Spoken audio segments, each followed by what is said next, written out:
closing statements, and Vice President Harris, we begin with you.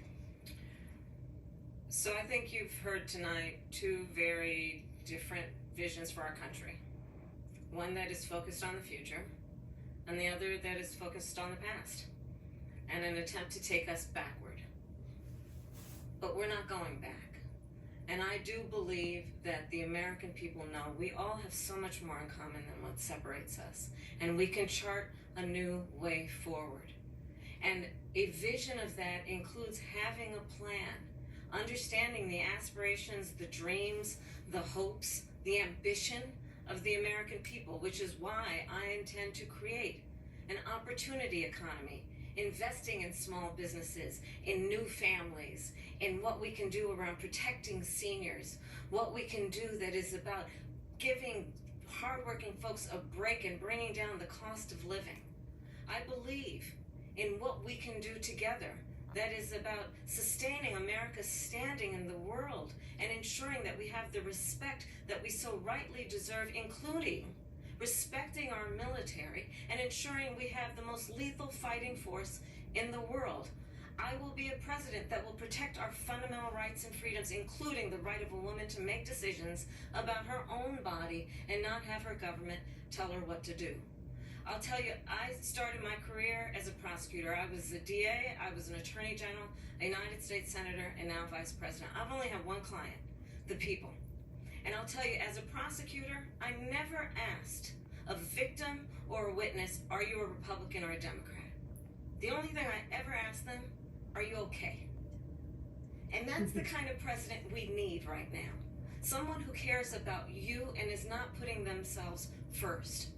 I intend to be a president for all Americans and focus on what we can do over the next 10 and 20 years to build back up our country by investing right now in you, the American people.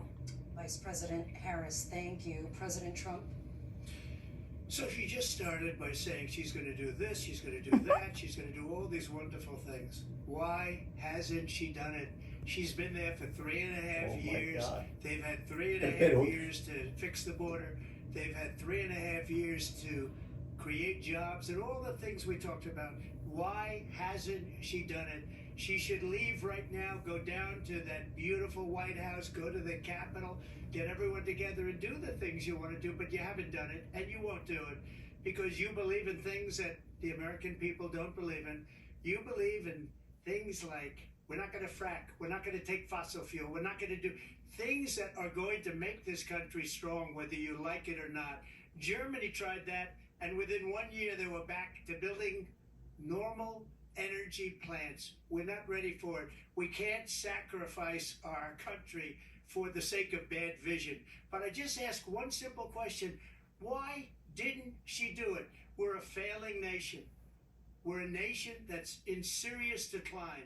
We're being laughed at all over the world. All over the world they laugh. I know the leaders very well. They're coming to see me. They call me.